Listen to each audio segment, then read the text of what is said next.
மோகனாவை ஹாஸ்பிட்டலுக்கு அழைத்துச் சென்று சாதாரண மயக்கம் என்று சொன்னதும் தான் அனைவருக்கும் நிம்மதியாக இருக்க 2 பாட்டில் குளுக்கோஸ் இறங்கி முடிக்கவும் அவரை அழைத்து கொண்டு அனைவரும் வீடு வந்து சேர்ந்தனர்.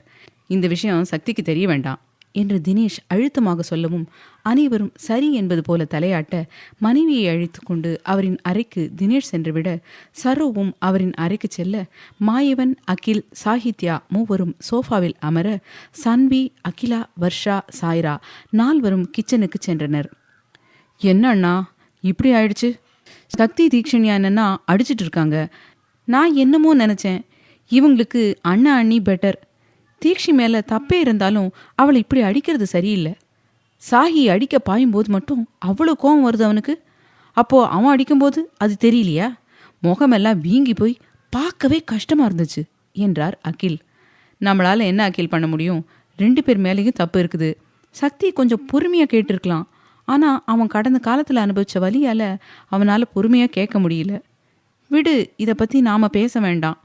சாய்ரா சொன்ன மாதிரி நாம் தீக்ஷிக்கிட்ட எப்பவும் போல பேசலாம் என்ற மாயவன் சாகியை பார்த்து, சாகி உனக்கு புரிஞ்சுதில்ல என்று கேட்டார். புரியுதுப்பா என்று சாகித்யா சொல்லவும் அகில், மாயவன் இருவரும் புன்னகைக்க அப்போது வீட்டிற்குள் வந்த விஸ்வா, ஹாய் சாஹி மாமாஸ், என்ன பட்டிமன்றம் போயிட்டு இருக்குது என்று கேட்டவாறு வந்து சாகித்யா அருகில் அமர்ந்தான். சும்மா எப்பவும் போலதான் விஸ்வா என்று மாயவன் சொல்லவும், அப்புறம் மாமா வேலையெல்லாம் முடிஞ்சுதா என்று சாகித்யா கேட்க, முடிஞ்சுதுடா என்று விஸ்வா புன்னகைக்க அவனுக்கு தண்ணீர் கொண்டு வந்து கொடுத்துவிட்டு சென்றாள் சாய்ரா. தண்ணீரை குடித்து முடித்த விஸ்வா, எங்க விஹா என்று சாகித்யாவின் காதை கடித்தான். உங்க பொண்டாட்டி கிச்சன்ல இருக்கா மாமா என்ற சாகித்யா, சன்வி சன்வி இங்க வா, உன் புருஷன் உன்னை காணோன்னு என்கிட்ட சண்டைக்கு வராரு என்று கத்தினான். அடப்பாவி என்று விஸ்வா அவனை முறைத்து பார்க்க காஃபி கொண்டு வந்து 4வருக்கும் கொடுத்த சன்வி சாகித்யாவை பார்த்து, ஏன்னா உனக்கு விளையாட வேற ஆளே கிடைக்கலையா? போயும் இவர் என்ன காணோன்னு சண்டைக்கு வராருன்னு சொல்கிற பத்தியா? அதை விட பெரிய காமெடி வேற எதுவும் இல்லை என்று சொல்லவும் மாயவன், அகில், சாகித்யா மூவரும் சிரிக்க மனைவியை செல்லமாக முறைத்தான் விஸ்வா. சன்வி அவனை நக்கலாக பார்க்க, அவனை எதுக்கு கிண்டல் பண்ணுறீங்க, விடுங்க என்றார் அகில். விடுங்க மாமா, என்னைக்காவது ஒரு நாள் தானே. ஆமாம், எங்கள் மாமாவை காணோம்? எப்பவும் 3 பேரும் தானே ஒன்றா இருப்பீங்க என்று விஸ்வா கேட்க, அப்பா ரூமில் இருக்கார் விஸ்வா, அம்மாவுக்கு கொஞ்சம் உடம்பு முடியல, அதான் அப்பா கூட இருக்காரு என்றாள் சன்வி. அத்தைக்கு என்னாச்சு என்று விஸ்வா எந்திரிக்க, அம்மா ஃபைன் விஸ்வா, இப்போதைக்கு எந்த பிரச்சனையும் இல்லை. அத்தை கால் பண்ணிகிட்டே இருந்தாங்க. விக்ராந்த் ஸ்கூல் விட்டு வந்துட்டான் போல. நானும் நீங்கள் எப்போ வருவீங்கன்னு தான் எதிர்பார்த்துட்டு இருந்தேன். நாம் போகலாமா என்று சன்வி கேட்க, அத்தைக்கு உடம்பு முடியலன்னு சொல்கிற? நீ இங்கே இருக்கிறதா இருந்தால் இருவிகா, I will handle with Vikrant என்றான் விஸ்வா. இல்லை விஸ்வா, அம்மாவை அப்பா பார்த்துப்பாரு, எனக்கு பெருசாக இங்கே எந்த வேலையும் இல்லை, நான் வீட்டுக்கே வரேன் என்று சன்வி சொல்லவும், சன்வி இன்னைக்கு ஒரு நாள் அப்பாங்க கூட இரு, நாளைக்கு போவ என்றார் மாயவன். அதில் அவரை பார்த்த சன்வி என்ன நினைத்தாளோ சரி என்று தலையசைக்க புன்னகைத்த விஸ்வா, சரி அப்போ நான் வீட்டுக்கு கிளம்புறேன், லேட்டானா 1000 கேள்வி கேட்டு படுத்துவான் என்று விஸ்வா அனைவரிடமும் சொல்லிவிட்டு அங்கிருந்து சென்றான். மணி 7 ஆகவும் அனைவரும் டைனிங் டேபிளில் அமர மனைவியை அழைத்து கொண்டு தினேஷும் வந்து அமர்ந்தார். அனைவரையும் கவனித்த மோகனா, தீக்ஷி வரலையா என்று கேட்கும்போதே, அத்தை என்று தயங்கியபடி அழைத்தவாறு வந்தாள் தீக்ஷண்யா. அவளை பார்த்து அனைவருக்கும் கோபம் வந்தாலும் கணவன் மனைவி சண்டை அவர்களே பேசி ஒரு முடிவுக்கு வந்த பின்பு பேசிக்கொள்ளலாம் என்று நினைத்து அமைதி காக்க, வா தீக்ஷி வந்து உட்காரு, சாப்பிடலாம் என்றாள் சாய்ரா. இல்லக்கா, நான் அத்தானை பார்க்க கட்சி ஆஃபீஸ் வரைக்கும் போயிட்டு வரேன், வந்து அத்தானோட சாப்பிட்றேன் என்றவள் பெரியவர்கள் அனைவரையும் தயக்கமாக பார்த்தாள். எல்லாமே எங்களை கேட்டுட்டு தான் பண்ணியா? இப்போ மட்டும் எதுக்கு எங்களை பார்க்குற என்று கோபத்தை கட்டுப்படுத்தாமல் சரோ கேட்க தலை குனிந்த தீக்ஷண்யா, சாரி பாட்டி என்று கலங்கிய கண்ணை கட்டுப்படுத்தினாள். அம்மா அமைதியா இருங்க என்ற தினேஷ் தீக்ஷண்யாவிடம், போயிட்டு வா தீக்ஷி, நீங்கள் 2 பேரும் சந்தோஷமா இருந்தீங்கன்னாவே எங்களுக்கு போதும். இந்த விஷயத்தை பற்றி இனிமேல் யாரும் பேசி உன்னை ஹர்ட் பண்ண மாட்டாங்க. நீயும் இந்த மாதிரி முட்டாள்தனமா திரும்ப பண்ணாத என்றார் அழுத்தமாக. சரி மாமா என்று கண்ணை துடைத்து கொண்டு வேகமாக தீக்ஷண்யா நடக்க, தீக்ஷி என்று சாகி அழைக்கவும் அப்படியே நின்றவள் தலையை மட்டும் திருப்பி அவனை பார்க்க, பணம் இருக்குதா? எப்படி போவ? அவன் கட்சி ஆஃபீஸில் இருக்கானா இல்லை ஆஃபீஸில் இருக்கானான்னு தெரியாம எப்படி நீ பாட்டுக்கு கிளம்புற என்று நிதானமாக கேட்டான். நிலவா அண்ணனுக்கு கால் பண்ணி கேட்டேன் மாமா. அத்தான் கட்சி ஆஃபீஸில் தான் இருக்காராம். நான் காரில் போயிடுவேன் மாமா என்று தீக்ஷண்யா சொல்லவும், சரி பார்த்து போயிட்டு வா என்றான் சாகித்யா. ம் என்று விட்டு வேகமாக வெளியில் வந்தவள் அங்கிருந்த காரில் ஏறி, அண்ணா அத்தான் கட்சி ஆஃபீஸ்க்கு போங்க என்று விட்டு சீட்டில் சாய்ந்து கண்ணை மூடிக்கொண்டாள். வீட்டிலிருந்து கோபமாக கட்சி ஆபீஸ் வந்த சக்திக்கு உடலும் மனமும் அத்தனை அருவருப்பை உணர்ந்தது. தன் மனைவி உலகத்திற்கு ஒரு உயிர் வரவே கூடாது என்று நினைத்து மாத்திரை வாங்கியதையே அவனால் கிரகித்து கொள்ள முடியவில்லை. இதில் அவள் தயக்கமில்லாமல் முழுங்கவே துணிந்திருக்கிறாள் என்று நினைக்கும்போது அவனின் காதல் கொண்ட நெஞ்சம் வலித்தது. அண்ணா என்று நிலவன் கதவை தட்டவும் யோசனையை தள்ளி வைத்தவன், வா நிலவா என்று குரல் கொடுத்தான். உள்ளே வந்த நிலவன், அண்ணா உங்க அண்ணன் உங்களை பார்க்க வந்திருக்காரு என்று சொல்லவும் போனை எடுத்து பார்த்த சக்தி வியானிடமிருந்து பல மிஸ்டு கால்கள் வந்திருப்பதை பார்த்து, எதுக்கு அண்ணன் இத்தனை கால் பண்ணியிருக்காரு என்று மனதில் நினைத்து கொண்டு நிலவனிடம், அண்ணனை அனுப்பு, அண்ணன் இங்கிருந்து போற வரைக்கும் வேற யாரையும் இந்த பக்கம் விடாத என்றான். ஓகே அண்ணா என்று விட்டு நிலவன் அங்கிருந்து நகர அடுத்த சில நிமிடங்களில் உள்ளே வந்த வியான் தலையில் இருந்த ஹெல்மெட்டை தூக்கி போட்டு உடைத்துவிட்டு கோபமாக சக்தியின் எதிரில் அமர்ந்தான். என்னாச்சண்ணா? வந்தனாவை ஒருத்தன் கூட பார்த்தேன், அதுவும் the great minister of health mister Yuvadheeran என்று பல்லை கடித்து கொண்டு சொல்லவும், அதுக்கு ஏன் உனக்கு இவ்வளோ கோபம் வருது என்று நிதானமாக கேட்டான் சக்தி. ஏன் உனக்கு கோபம் வரலையா சக்தி? அவ நம்ம அத்தை பொண்ணுடா. ரோட் சைடில் காரை நிறுத்தி லிப்லாக் பண்ணிட்டு இருக்காங்க. இவளை வளர்த்து ஆளாக்கினதுக்கு என்னென்ன பண்ணிட்டு இருக்கான்னு பாரு. மாமாவை நினைச்சா கஷ்டமா இருக்குது என்று கவலையாக கூறினான் வியான். அவளை அவன் வீட்டுக்கு அனுப்பி வச்சதே உன் மாமா தான். யுவா பண்ணுறதெல்லாம் எனக்கு தெரியும். அப்போவாது அவள் அடங்குறாளான்னு பார்க்கலாம். எவ்வளவு தைரியம்தா துரோகம் பண்ணுறதுக்காக அவனை தேடி போயிருப்பா என்று சக்தி கோபத்தில் கத்த அவனை புரியாமல் பார்த்த வியான், என்னடா சொல்ற? எனக்கு புரியல. உனக்கு எல்லாம் தெரியும்னா என்ன நடக்குது? வந்தனா எதுக்கு அவன் வீட்டுக்கு போகணும் என்று அழுத்தமாக கேட்டான். வந்தனா யுவாவின் வீட்டிற்கு போனதற்கான காரணத்தை சொல்லி யுவாவை பற்றிய அனைத்தையும் சொல்லிய சக்தி, எனக்கு வந்தனா யுவாவுக்கு கல்யாணம் ஆனது தெரியும். யுவா என்கிட்ட எதையும் மறைக்க மாட்டான். அவன் கல்யாணம் பண்றதுல அவசரப்பட்டு இருந்தாலும் இப்போதைக்கு அவங்க கல்யாணம் நடந்தது நல்லதுக்கு தான். அவனோட அப்பாவை எப்படி அவனே கொல்லுவான்? முதல்ல கொலை பண்றவரோட ஃபேமிலி என்னன்னு பார்க்காம வந்தனாவை அவன் வீட்டுக்கு அனுப்பிச்சு வச்சது உன் மாமா. அவர்கிட்ட தான் தப்பு இருக்குது என்று அழுத்தமாக கூறினான். உனக்கு இவ்வளவு தெரியுமில்ல சக்தி, அப்புறம் ஏன் நீ இதை மாமா கிட்ட சொல்லல? அவர்கிட்ட சொல்லியிருந்தா அவர் வந்தனாவை அனுப்பியே இருக்க மாட்டாரு என்றான் வியான். என்னால் எப்படி அண்ணா சொல்ல முடியும்? அதுவும் இல்லாம யுவா அவங்க அப்பாவை யாரு கொன்னான்னு இதுவரைக்கும் கண்டுபிடிக்காம இருக்கான். அது தெரியாம அவரோட மகன்னு அவனுக்கு யார்கிட்டையும் சொல்ல விருப்பமும் இல்லை. இப்போ நான் இதை போய் மாமாட்ட சொன்னேன்னா யுவாவுக்கு நிறைய ப்ராப்ளம் கிரியேட் ஆகும். அவன் அப்பாவோட எதிரியெல்லாம் இவனை தான் அழிக்க நினைப்பாங்க. அந்த அளவுக்கு போகக்கூடாதுன்னு தான் நான் அமைதியாக இருக்கேன். அது மட்டும் இல்லாமல் மிஸ்டர் தினேஷ் மாமா கிட்ட மறைமுகமாக பேசி பார்த்துருக்காரு. மாமா என்னவோ யுவா தான் கொலை பண்ணியிருக்கான்னு கன்ஃபார்ம் பண்ணி கேஸை மூவ் பண்ணுற மாதிரி பேசியிருப்பார் போல. என்னை கூப்பிட்டு மிஸ்டர் தினேஷ் பேசினாரு. என்னால் என்ன பண்ண முடியும்? யுவா எனக்கு ஃப்ரெண்டு, ரொம்ப நல்ல பையனும் கூட. அவனுக்கு சரியான துணை வந்தனா. அவளை பார்த்ததும் பிடிச்சதுன்னு என்கிட்ட அவன் சொன்னதும் நான் கொஞ்ச நாள் போகட்டும் மாமா கிட்ட பேசிட்டு சொல்கிறேன்னு சொன்னேன். அவன் அமைதியாக தான் இருந்தான். மாமா தான் நடுவில் பைத்தியம் மாதிரி பண்ணிட்டாரு. இப்போ அவங்க 2 பேரும் நல்லா வாழணும், அதான் எனக்கு முக்கியம் என்றான் சக்தி. சரி சக்தி, இதை வந்தனா கிட்டேயாவது சொல்லி இருக்கலாம்ல. அவ கிறுக்குத்தனமா ஏதாவது பண்ணிட போறா. ஆமா, வந்தனா எந்த நோக்கத்துக்காக யுவா வீட்டுக்கு போனான்னு யுவாவுக்கு தெரியுமா என்று வியான் கேட்க, அதை தெரிஞ்சா அவன் உடஞ்சு போயிடுவான்னா. காதல்ல முதல்ல தேவை நம்பிக்கை. நம்பிக்கை இல்லாத உறவு காணல் நீர் மாதிரி தான். அதான் நான் எதையும் சொல்லலை. எதுவாக இருந்தாலும் வந்தனா வாயால சொல்லட்டும். அதே மாதிரி யுவாவும் அவனோட கடந்த காலத்தை அவனே சொல்லட்டும் என்றான் சக்தி. எனக்கு என்னமோ இது சரியா வரும்னு தோணலை சக்தி என்று வியான் நெற்றியை நீவியபடி சொல்லவும், அது எனக்கும் தெரியும் அண்ணா. வந்தனா அமைதியாக இருக்கிற வரைக்கும் அவள் வாழ்க்கை நல்லா இருக்கும். யுவா அவளை அவன் நெஞ்சில் சுமப்பான். அவள் மாமாவுக்கு ஃபேவராக ஏதாவது பண்ணி யுவா கிட்ட மாட்டினா அவனோட இன்னொரு முகம் அவள் பாப்பா என்றான் சக்தி.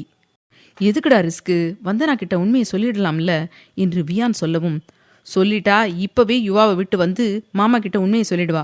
அதுக்கப்புறம் மாமா விருப்பப்பட்டா மட்டும்தான் யுவா கூட வாழ்வேன்னு சொல்லுவா. எந்த சைடு பார்த்தாலும் பிரச்சனை வந்தனாவுக்கு தான். அதான் நான் அமைதியா இருக்கேன். இல்லைன்னா இந்த பிரச்சனையை இதுவரைக்கும் நீட்டிக்க விட்டிருக்க மாட்டேன் என்றான் சக்தி நிதானமாக. ஆமாடா, இதை நான் யோசிக்கவே இல்லை. மாமா என்னையே ஒரு நாள் கூப்பிட்டு வந்தனாவை கட்டிக்கிறியான்னு கேட்டாரு. நான் ஷாக் ஆகி ஏன்னு கேட்டதுக்கு, வெளியே அவளை கொடுக்க மனசு வரலன்னு உன்னை கட்டிக்கிட்டா என் கண்படவே இருப்பான்னு சொல்றாரு என்றான் வியான். ரைட்டு, நீ மாயாவை மனசுல வச்சுட்டு வேண்டாம்னு சொல்லியிருப்ப. அவர் அடுத்து வீட்டோட மாப்பிள்ளை எவன் சிக்கிறான்னு தேடிட்டு இருப்பாரு என்று சக்தி சொன்னதும் வியானின் முகம் யோசனையில் சுருங்கியது. என்ன அண்ணா யோசனை? சக்தி, நான் உன்னை பார்க்க வந்ததுக்கான முக்கியமான reason Maya. She is not good. அவட்ட ஏதோ ஒன்று தப்பா இருக்குதுடா. அவளை பற்றி நான் இது வரைக்கும் எதுவுமே விசாரிச்சதில்ல. மாடலிங் பண்ணுறான்னு தெரியும், ஆனால் அவங்க ஃபேமிலி, அவளோட பேக்ரவுண்ட் எதுவுமே எனக்கு தெரியாது என்றவன் ஒரு பெருமூச்சு விட்டு, லாஸ்ட் வீக் அவளோட பர்த்டேன்னு வெளியே போனோம். அப்போ அவள் எனக்கு ட்ரிங்க்ஸில் எதையோ கலந்து கொடுத்துட்டு என்னை ரூமுக்கு கூட்டிகிட்டு வந்து நியூடாக நின்னா. என்னால் முடியல. போதையை தாண்டி உடம்புல என்னமோ பண்ணிச்சு. இருந்தாலும் நான் அவளை தொடலை. ஆனா என்று நிறுத்திவிட்டு தம்பியை பார்த்தான்.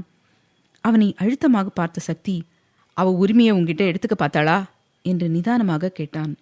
அவனை அதிர்ந்து பார்த்த சக்தி, உனக்கு எப்படிடா தெரியும்? இருந்தாலும் நான் அவளை தொடக்கூட இல்லடா. ரெஸ்ட் ரூம் உள்ள போய் கதவை தப்பால் போட்டுட்டேன் என்று வேகமாக கூறினான். ஐ நோ அண்ணா, நீயும் மதியும் வெளியே இருந்தாலும் உங்களை கண்காணிக்காம நான் இருந்ததில்லை. நான் மட்டும் இல்லை, மிஸ்டர் தினேஷ் அவரோட அண்ணன்னு 2 பேரும் உன்னை அக்ரூட்டாக வாட்ச் பண்ணிட்டு தான் இருக்கோம். உனக்கு ஒரு ஃப்ரீ அட்வைஸ் கொடுக்குறேன். மாயாவை விட்டுரு. நம்ம குடும்பத்துக்கு கண்டிப்பாக அவள் செட் ஆக மாட்டா என்றான். என்னடா சொல்கிற? ரொம்ப வருஷமாக லவ் பண்ணுறேன்டா என்று அதிர்ந்து போய் கூறினான் வியான். நீ ரொம்ப வருஷமாக லவ் பண்ணுறதான். உன் ஆளு மாயா ரொம்ப வருஷமாக உன்னை யூஸ் பண்ணிட்டு இருக்கா. நம்ம வீட்டு பொண்ணுங்க மாதிரி மாயா கிடையாது. லாட்ஸ் ஆஃப் அப்சஷன்ஸ் என்று ஃபோனை அவனிடம் காட்டினான் சக்தி.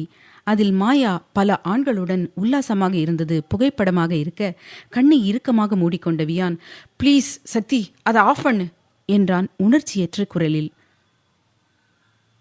ப்ளீஸ் சக்தி, அதை ஆஃப் பண்ணு என்றான் உணர்ச்சியற்ற குரலில். சாரி அண்ணா, நான் சொன்ன நீ நம்ப மாட்டேன்னு தான் இதை வாங்கினேன் என்று சக்தி சொல்லவும் கண்ணை திறந்து அவனை அழுத்தமாக பார்த்த வியான், உனக்கு முன்னாடியே தெரியுமில்ல, அப்புறம் ஏண்டா என்கிட்ட சொல்லலை? வேணும்னே என் உணர்வோட விளையாடி பார்த்துருக்க என்று கோபமாக கேட்டான். ரியலி சாரி அண்ணா, நிஜமா எனக்கு மாயா கேரக்டர் லாஸ்ட் வீக் தான் தெரியும். மாதவி அக்கா கேஸ் விஷயமா ரேவதி 3 பேரை கொன்னா. ஸோ அவளை காப்பாற்ற அந்த 3 பேரோட டீட்டெயில்ஸ் செக் பண்ணி பார்த்ததுல தான் மாயாவோட நேம் அடிபட்டுச்சு. எனக்கு சந்தேகமாக இருக்கவும் தான் டிடெக்டிவ் கிட்ட இன்னும் டீட்டெயிலாக விசாரிக்க சொன்னேன். அப்போ தான் இதெல்லாம் கிடச்சிது. எனக்குமே ஷாக் தான், ஆனாலும் இதெல்லாம் உண்மை என்றான் அழுத்தமாக. நான் உண்மையாக தாண்டா லவ் பண்ணேன். அவளுக்கு என்னடா குறை வச்சேன்? ஏன் அவள் என்னை ஏமாத்தணும் என்று கலங்கியபடி கேட்டான். பணம் அண்ணா. வாட்? எஸ், உன்கிட்ட இருக்கிற பணத்துக்காகத்தான் உன்னை லவ் பண்ணுற மாதிரி நடிச்சிருக்கா. நானே உன்கிட்ட எப்படி மாயா விஷயத்த சொல்கிறதுன்னு நினச்சேன். நான் கூட அவளை இந்த அளவுக்கு நினைக்கல. எப்படியோ நடந்தது நல்லதுக்குன்னு நினச்சிக்கோ. அப்புறம் இந்த விஷயம் எனக்கு மட்டும் இல்லை, மிஸ்டர் தினேஷ் அவரோட அண்ணன் 2 பேருக்குமே தெரியும். நான் விசாரிக்க சொன்ன டிடெக்டிவ் கிட்ட தான் அவரும் மாயாவை பற்றி விசாரிக்க சொல்லியிருக்காரு என்றான் சக்தி. அதை கேட்ட வியான் அதிர்ச்சியாக அவனை பார்த்தான். அத்தியாயம் 166. என்னடா சொல்ற? அப்பாங்களுக்கு இந்த விஷயம் தெரியுமா என்று அதிர்ச்சியாக கேட்டான் வியான். தெரியும். ஏன், எதுக்கு இவ்வளோ ஷாக்கார? ஃபேஸ் பண்ண தைரியம் இல்லையா என்று சக்தி அவனை நக்கலாக பார்க்க அவனை முறைத்து பார்த்த வியான், அதெல்லாம் நிறையவே இருக்குது என்றான். அப்போ போய் சமாளி என்று சக்தி திமிருடன் கூறவும், இவன் எப்பவுமே புரியாத புதிர் மாதிரியே பேசுவான். இந்த விஷயத்துல ஏதோ இருக்குது, கண்டுபிடிக்கிறேன் என்று மனதிற்குள் நினைத்து கொண்டு வியான் எழுந்திருக்க, வீட்டுக்கா என்றான் சக்தி. பின்ன ஹோட்டலுக்கா போவேன்? வீட்டுக்கு தான் போவேன். நீ இன்னும் எதையோ என்கிட்ட மறைக்கிற. என்ன நடந்தாலும் சரி, இன்னியோட மாயா விஷயத்துக்கு ஒரு முற்றுப்புள்ளி வைக்கிறேன் என்று விட்டு உடைந்த ஹெல்மெட்டை எடுத்துக்கொண்டு அங்கிருந்து வியான் நகர, அதுக்கு மிஸ்டர் தினேஷ் விடணுமே அண்ணா, இனிமே அவரோட கேம் ஸ்டார்ட். மாயா உனக்கு பண்ணின வேலைக்கு அவளை வச்சு செய்ய போறாரு. அதுவும் ஊ மூலமா. உனக்கும் ஆப்பு ரெடியா வச்சிருப்பாரு. போ போ என்று மனதில் நினைத்து கொண்டான் சக்தி. வியான் சென்ற அடுத்த அரை மணி நேரத்தில் கட்சி ஆபீஸ் வந்து சேர்ந்தாள் தீக்ஷண்யா. அவளை பார்த்துவிட்டு வேகமாக உள்ளே வந்த நிலவன், அண்ணா, அண்ணி வந்திருக்காங்க என்று மூச்சு வாங்கிக் கொண்டே கூறினான். அவன் அனுமதி இல்லாமல் உள்ளே வந்ததில் கடுப்பாக திரும்பிய சக்தி அவன் சொன்னதை கேட்டு கோபத்தின் உச்சிக்கே சென்றவன், அவளை உள்ள விடாத, இங்கிருந்து போக சொல்லு என்று விட்டு கண்ணை மூடி சீட்டில் சாய்ந்து கொண்டான். என்ன அண்ணா இப்படி சொல்றாரு? ஏதோ சரியில்லை. 2 பேருக்கும் சண்டை போல. சரி, புருஷன் பொண்டாட்டி சண்டைக்குள்ள நாம எதுக்கு போகணும்? அமைதியா அவர் சொன்னதையே போய் சொல்லிடலாம் என்று மனதில் நினைத்து கொண்டே ஆபீஸை விட்டு வெளியில் வந்தவன், அண்ணி, அண்ணன் வேலையா இருக்காரு என்று தயங்கினான். தீக்ஷண்யாவுக்கு புரிந்தது கோபத்தில் அவன் தன்னை பார்க்கக்கூட விரும்பவில்லை என்று. இருந்தும் அவள் விடுவதாக இல்லை. என்ன இருந்தாலும் இன்று முடித்து விட வேண்டும் என்று மனதில் நினைத்து கொண்டு நிலவனை பார்த்து, உங்க அண்ணன் வேலையை முடிச்சிட்டா சொல்லுங்கண்ணா, நான் இங்கேயே வெயிட் பண்றேன் என்று விட்டு அங்கேயே நின்றாள். என்ன, இவங்க அண்ணனுக்கு மேலே இருக்காங்க? ஐயோ, இவங்க 2 பேருக்கும் நடுவில் நான் மாட்டிட்டு பாடுபடுவேன் போல என்று மனதிலேயே நினைத்தவன் சக்திக்கு கால் செய்து விஷயத்தை கூறினான். நீ வீட்டுக்கு கிளம்பு நிலவா, மணி 8 போகுது. உனக்கு கிளம்ப மனசு வரலையா என்று சக்தி கேட்க, நான் என்ன சொன்னா இவர் என்ன கேட்கிறாரு என்று மனதிலேயே புலம்பிய நிலவன், அண்ணா, அண்ணி என்று இழுக்க, உன்னை வீட்டுக்கு போன்னு சொன்னேன் என்று ஆளுமையான குரலில் கூறினான். ஓகே அண்ணா என்று பட்டன காலை கட் செய்த நிலவன் தீக்ஷண்யாவை பாவமாக பார்த்தான். நிஜமா அண்ணி பாவம், எப்படித்தான் அவரோட குடும்பம் நடத்துறாங்களோ. என்ன குரலுடா, குரல்லையே ஆளுமையை காட்ட இவரால் தான் முடியும். மழை வேற வர மாதிரி இருக்குது. அண்ணி வெளியவே நிற்கிறாங்க. இவங்க அவரை விட அழுத்தமா இருக்காங்க. 2 பேருக்கும் சரியான ஒத்துமை தான் என்று மனதிலேயே புலம்பியவன் தீக்ஷண்யா அருகில் வந்து, அண்ணி, அண்ணனுக்கு நிறைய வேலை இருக்குது, நீங்கள் வீட்டுக்கு கிளம்புங்க, மழை வேற வரா மாதிரி இருக்குது என்று சொல்லவும், அவர் வந்தால் நான் கிளம்புறேன் அண்ணா, காரை அனுப்பிட்டேன், அவர் கூட்டிகிட்டு போனாதான் நான் வீட்டுக்கு போவேன், இல்லைன்னா நானும் இங்கே இருக்கேன், எவ்வளவு நேரம் ஆனாலும் பரவாயில்ல என்றாள் தீக்ஷண்யா. நிலவனுக்கு தான் பைத்தியம் பிடித்தது. புருஷனும் பெண்டாட்டியும் நம்மளை கீழ்ப்பாக்கத்தில் சேர வச்சிருவாங்க போல. டேய் நிலவா, உன் அண்ணனை பற்றி தான் உனக்கு நல்லா தெரியுமே. நாம் இருந்தால் தான் 2 பேரும் ஓவராக பண்ணுவாங்க. நாம் போகலாம், அதுக்கப்புறம் அவங்க பார்த்துப்பாங்க என்று இப்போதும் மனதிலேயே நினைத்து கொண்டு தீக்ஷண்யாவிடம், சரிங்க அண்ணி, எனக்கு டைம் ஆச்சு, நான் கிளம்புறேன் என்று விட்டு பைக்கை கிளப்பிக் கொண்டு சென்றான். அவன் சென்ற பின் 2 மணி நேரம் கடந்திருக்க தீக்ஷண்யா நின்ற இடத்தை விட்டு நகரவில்லை. கேபினிலிருந்து சக்தியும் அவளைத்தான் பார்த்து கொண்டிருந்தான். கோபம் ஒரு பக்கம், மறுபக்கம் வலி என அவன் இதயம் 2 வகையான உணர்வை தாங்கி நிற்க மழை வேறு பெய்து தொலைத்தது. அதில் சலித்து கொண்டவன் ஜன்னல் வழியாக அவளை பார்க்க அவள் தலை குனிந்து அப்படியே நின்றிருந்தாள். அவனுக்கு அவ்வளவு கோபம். காலையில் மகாராணி போல அவளை நடத்தியதை அவளைதானே கெடுத்து கொண்டாள். தான் கொஞ்சம் லகுவாக இருந்தாலும் எதையோ ஒன்றை செய்து என்னை மிருகமாக மாற்றுவதும் அவள்தானே என்று மனதில் திட்டி தீர்த்தவனின் காதல் மனம் அவள் மழையில் நனைவதை எடுத்து கொடுக்க பட்டண குடையை எடுத்துக்கொண்டு அவளை நோக்கி நடந்தான். சரியான முட்டாள், எல்லா நேரமும் கொஞ்சம் கூட யோசிக்காம ஏதாவது பண்றது.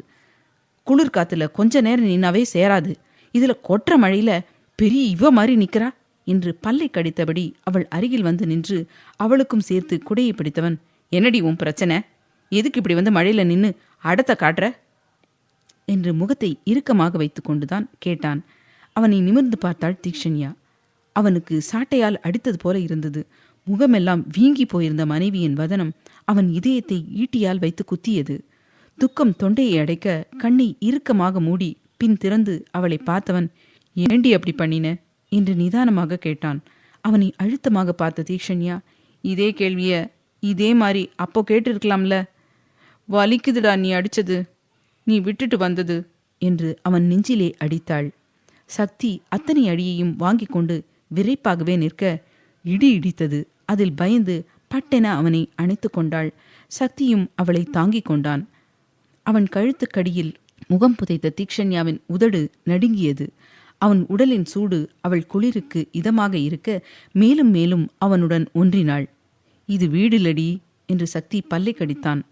ஐ know, but I need your hug என்று தீக்ஷண்யா மெதுவாக அவன் காதில் முணுமுணுக்க சக்தியின் கோபம் கொஞ்சம் கொஞ்சமாக குறைந்து மோகம் தலைக்கேறியது. என்னடி மயக்க பார்க்கறியா என்று அவளின் நோக்கத்தை அறிந்து சக்தி கேட்க, சோ வாட், என் புருஷனை நான் மயக்கிறேன், நீ மயங்கலியா என்று அவன் காதின் நுனியில் மென்மையாக முத்தம் வைத்து கடித்தாள். போதும் மயக்கினது, அதுக்கு தான் காலையிலே பெரிய இடியா இறக்கினியே என்று சக்தி உருமினாலும் அவளின் அருகாமையிலும் அவளின் வாசத்தை உணர்ந்து கோபத்தை குறைக்க முயற்சி செய்தான். எல்லா நேரமும் எல்லாரும் சரியாக பண்ணிட மாட்டாங்கத்தான். நான் சின்ன பொண்ணு, உன் வயசுக்கு நிறைய அனுபவம் உனக்கு இருக்கும். என் வயசுக்கு தகுந்த மாதிரி தான் நான் யோசிப்பேன். அதனால் வந்தவனே தான் காலையில் நடந்தது. நான் தெரிஞ்சு தான் பண்ணினேன், இல்லைன்னு பொய் சொல்லலை. ஆனால் இனி அப்படி பண்ணலை. ப்ளீஸ், இந்த ஒரு முறை என்று அவன் மேல் தன் மொத்த பாரத்தையும் சாய்த்தாள் தீக்ஷண்யா. அப்போ உனக்கு குழந்தை பத்துக்கு விருப்பம் இல்லை அப்படித்தானே என்று அவளை தாங்கினாலும் கோபத்தில் பல்லை கடித்து வார்த்தையை துப்பினான். நிஜமா இப்போதைக்கு அந்த எண்ணம் எனக்கு இல்லை. அதே சமயம் குழந்தை உருவானா அதை நான் என்னைக்கும் தடுக்க மாட்டேன். இன்னைக்கு பண்ணின தப்பு இனி எப்பவும் பண்ண மாட்டேன். நானும் கொஞ்சமாச்சும் இந்த சமூகத்தில் உயரணும்னு நினைக்கிறேன் தான். அதான் என்னை பற்றி மட்டுமே யோசித்து நான் முட்டாள்தனமாக அந்த மாத்திரையை வாங்கிட்டேன். இனி அப்படி ஒரு நாளும் பண்ண மாட்டேன். இனி நான் இல்லை, நம்மன்னு யோசிக்கிறேன். கோபம் வேண்டாமே ப்ளீஸ். உன் பொண்டாட்டி தானே, கொஞ்சம் எனக்காக உன் கோபத்தை குறைக்க மாட்டியா?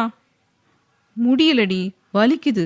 உன் வலிக்கு நான் தான் மருந்து. வீட்டுக்கு போகலாமா என்று தீக்ஷண்யா வெகு சாதாரணமாக கேட்க, மனைவியின் தைரியத்தை நேரில் கண்ட சக்திக்கு ஆச்சரியமாக இருந்தாலும் பிடித்திருந்தது. அவன் உடல் இப்போதும் விரைத்து முகம் சிவந்துதான் இருந்தது. ஆனால் தீக்ஷண்யா பயப்படவில்லை. அவனை இறுக்கி அணைத்து குரலை உயர்த்தியே பேசினாள். உண்மையில் அவனுக்கு இந்த தீக்ஷண்யா புதுசு.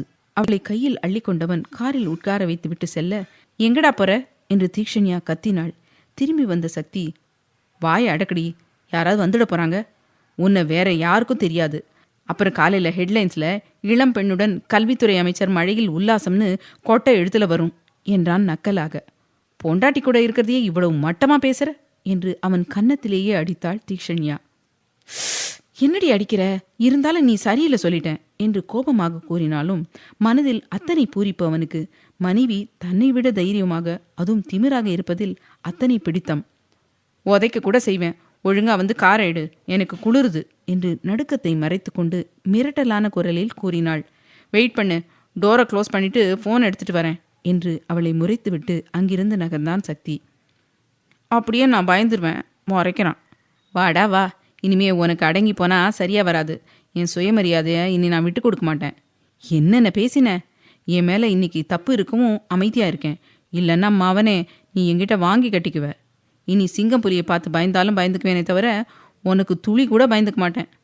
அப்போதான் நீ யோசிப்ப, நான் அமைதியா இருந்ததே பரவாயில்ல போலன்னு என்று மனதில் நினைத்தவளுக்கு தெரியவில்லை. அவள் திமிராக தைரியமாக இருப்பதுதான் அவனுக்கு பிடிக்கும் என்று. சக்தி வந்து டிரைவர் சீட்டில் அமரவும் அவனை திரும்பி முறைத்தாள் தீக்ஷண்யா.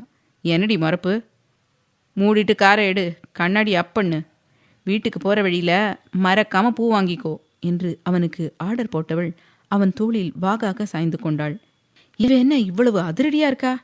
டே சக்தி, இன்னைக்கு ரொம்ப கோவப்பட்டுட்ட போல. உன் பொண்டாட்டி அவளோட குணத்தையே மாற்றிக்கிட்டா. பரவாயில்ல, அந்த அமைதியான தீ போரிங், இந்த அதிரடியான தீ தான் எனக்கு பிடிச்சிருக்குது என்று மனதில் நினைத்தாலும் அவள் சொன்னதையே செய்தான். வீட்டிற்கு வரும் வழியில் காரை நிறுத்தி அந்த மழையில் சென்று பூ வாங்கி வந்தவனை பார்த்து சிரித்தாள் தீக்ஷண்யா. சிரிக்காதடி என்று சக்தி பல்லை கடிக்க, அப்படித்தான் சிரிப்பேன், என்னடா பண்ணுவேன் என்று திமிராக கூறினாள். வீட்டுக்கு வாடி காட்டுறேன் என்று உரிமை விட்டு காரை ரேசர் போல இயக்கியபடி மனைவியை பார்த்தான். அவள் கண்ணில் பயம் தெரிகிறதா என்று பார்க்க, ஆனால் அவளோ வெளியில் வேடிக்கை பார்த்தவாறு ஜாலியாக இருந்தாள். உண்மையாவே பயப்படலையா, இல்ல நடிக்கிறாளா என்று சக்தி வீடு வரவும் காரை போர்ட்டிகோவில் நிறுத்திவிட்டு மல்லிகை பூவை எடுத்து அவள் கையில் கொடுத்தான். ஒழுங்கா ரூம்ல கொண்டு வந்து குடுறா என்று தீக்ஷண்யா சண்டைக்கு வர, வாய் அடக்கடி என்று அவளை கையில் அள்ளிக்கொண்டு சக்தி ஹாலில் அமர்ந்திருந்தவர்களை கண்டு கொள்ளாமல் மனைவியை பார்த்து கொண்டே அறைக்கு சென்றான்.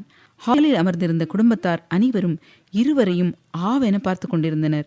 வியானும் அவர்களுடன் தான் இருந்தான். அவனுக்கு அனைத்தும் சன்வி சொல்ல, மயக்கம் வருவது போல இருந்தாலும் உண்மையை ஏற்றுக்கொள்ளவே அவனுக்கு சற்று நேரமானது. அதிலிருந்து அவன் இன்னும் வெளியிலே வரவில்லை.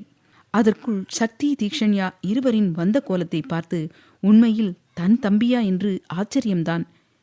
இனி அவங்க பேசி சமாதானம் ஆயிடுவாங்க. எல்லாரும் போய் படுங்க. வியான், நாளைக்கு நீ எங்கேயும் போகக்கூடாது. நான் உங்ககிட்ட பேசணும் என்று விட்டு மனைவியுடன் சென்றார் தினேஷ். வியான் புரியாமல் தந்தையை பார்க்க, பண்றதெல்லாம் பண்ணிட்டு ஒண்ணுமே தெரியாத மாதிரி நடிக்காத என்று அவன் காதை கடித்துவிட்டு மனைவி சன்வியுடன் சென்றார் மாயவன். மற்றவர்களும் செல்ல தலையை பிடித்து கொண்டு சோஃபாவில் அமர்ந்து விட்டான் வியான். தினேஷின் அழுத்தமான குரலிலேயே ஏதோ வில்லங்கம் இருக்கிறது என்று புரிந்து கொண்டவனுக்கு என்ன என்று புரியவில்லை. என்றாலும் தினேஷ் வாயை திறக்காமலே அவரின் யோசனை சக்திக்கு தெரியும் என்பதை மட்டும் புரிந்து கொண்டான். அங்கு மனைவியை அறைக்கு தூக்கி வந்து அவளை கையில் வைத்துக்கொண்டே கதவை தாளிட்ட சக்தி பின் அவளை கீழே இறக்கிவிட்டு அவள் கையில் இருந்த பூவை பிடுங்கி அவள் தலையில் வைத்துவிட்டான். அதில் தீக்ஷண்யா அழகாய் புன்னகைக்க அவளை தன் புறம் திருப்பியவன், இப்பவே நல்லாதான் இருக்க, வா ஆரம்பிக்கலாம் என்று சக்தி அவள் கையை பிடிக்க, போடா, அவ்வளோ சீக்கிரம் உனக்கு கொடுத்துருவேனா என்று தீக்ஷண்யா ஓட அவளை முறைத்து பார்த்தவன், நில்லுடி, போக்கு காட்டாத, உனக்கு எனக்கும் நாளைக்கு ஆஃபீஸ் இருக்குது என்று நிதானமாக கூறினான் சக்தி. ஆமால, அச்சோ டைம் ஆச்சு, நான் குளிச்சுட்டு வந்து சீக்கிரம் தூங்க போறேன் என்று அவனை கடுப்பேத்த கூறிய தீக்ஷண்யா குளியல் அறைக்குள் புகுந்து கொண்டு கதவை சாத்தும் முன்னே உள்ளே வந்து சக்தி கதவை தாளிட்டான். அவனை கண்டுகொள்ளாத தீக்ஷண்யா ஷவரை திறந்துவிட்டு அதன் அடியில் நிற்க அசராமல் அவளுடன் வந்து நின்ற சக்தி அவள் புடவையை கழட்டி விட்டான். தீக்ஷண்யா அவனை பார்க்க, சட்டையை கழட்டி விடுறி என்றான் அவள் கண்ணை அழுத்தமாக பார்த்து. தீக்ஷண்யா அவன் சட்டையை கழட்ட அவன் அவள் உடையை அவசர அவசரமாக களைந்தான். கட்டிய வேஷ்டியுடன் நின்றிருந்த சக்தி ஆதிவாசியாக நின்ற மனைவியை ரசித்து பார்க்க அவன் கண்ணில் கை வைத்து மூடிய தீக்ஷண்யா, கூச்சமா இருக்குதுடா என்று சிணுங்கினாள். அவள் கையை மென்மையாக எடுத்துவிட்ட சக்தி வேஷ்டியை கழட்டி வீசினான். அவனின் அகன்று விரிந்த மார்பின் மேலே இருந்து தண்ணீர் கொட்ட அவன் மார்பின் முடிகளை மென்மையாக வருடி கொடுத்து அவன் மார்பில் மென்மையாக முத்தம் வைத்தாள். தண்ணீரை தாண்டி அவளின் உதட்டு எச்சிலை உணர்ந்த சக்தியின் மனம் மட்டுமில்லாமல் உடலும் அவளை ஆள தயாராக இருக்க அடுத்த நொடி அவள் உதட்டை சிறை எடுத்திருந்தான். அவனுக்கு இணையாக தீக்ஷண்யாவும் முத்தம் கொடுக்க இருவரும் போட்டி போட்டு முத்தம் கொடுத்து கொண்டிருக்க அதே சமயம் அவனின் கை அவள் உடல் அங்கங்களை அளந்தது. அதில் உணர்ச்சிகள் அதிகரிக்க அதை அவன் உதட்டில் காட்டி இரத்தத்தை வரவைத்து அவனிடமிருந்து பிரிந்து மூச்சு வாங்கினாள் தீக்ஷண்யா. அவள் கழுத்துக்கடியில் முகம் புதைத்து கொண்ட சக்தி அவள் பின்னால் தொங்கிக் கொண்டிருந்த கூந்தலை பூவோடு தூக்கி முன்னால் போட்டு அதை ஆழ்ந்து சுவாசித்து மல்லிகை வாசத்தோடு அவளின் வாசமும் அவனை மயக்க அவளை சுவரோடு சாய்த்தவன் மேலிருந்து கீழ்வரை முத்தத்தால் அர்ச்சனை செய்து பின் அவளுடன் கூடினான். கண்கள் இரண்டும் சொக்க உதட்டை கடித்து கொண்டு அவன் இருபக்க தோள்பட்டையை அழுத்தி பிடித்த தீக்ஷண்யா, முடியலடா என்று முனகினாள். மீ டூடி என்று சக்தி வன்மையை கையில் எடுக்க அவன் உடல் முழுவதும் கீறி வைத்தாள். அதையெல்லாம் முகம் சுளிக்காமல் வாங்கி கொண்டவன் பதிலுக்கு அவளுக்கு சுகத்தையே கொடுத்தான். போதும் அத்தான் என்று தீக்ஷண்யா அவன் காதருகில் மெதுவாக சொல்ல அவளின் சோர்வான குரலில் அவளிடமிருந்து பிரிந்து ஷவரை நிறுத்திவிட்டு அவளை அள்ளிக்கொண்டு வெளியில் வந்து கட்டிலில் படுக்க வைத்தான். அவனை முறைத்து பார்த்தவள், வலிக்குது, ஒழுங்கா கால் அமுத்திவிடு என்று ஆர்டர் போட்டாள். கபோர்டில் இருந்த துண்டை எடுத்து வந்து அவள் உடலை துடைத்து விட்டவன் அவள் முடியை அவிழ்த்துவிட்டு முடியை நன்றாக தேய்த்து விட்டான். அந்த சுகத்தில் தீக்ஷண்யா உறக்கத்திற்கு செல்ல, ஏய் தூங்காதடி என்று அதட்டினான். I am so tired Dev என்று தீக்ஷண்யா சோர்வாக புலம்ப, சாப்பிட்டு தூங்குவ, வெயிட் பண்ணு, நான் போய் சாப்பாடு எடுத்துட்டு வரேன் என்று சக்தி ஆடையை மாற்றிக்கொண்டு அங்கிருந்து செல்ல, போடா குட் நைட் என்று விட்டு போர்வையை இறுக்கி போத்தி கொண்டு கண்ணை மூடிக்கொண்டாள்.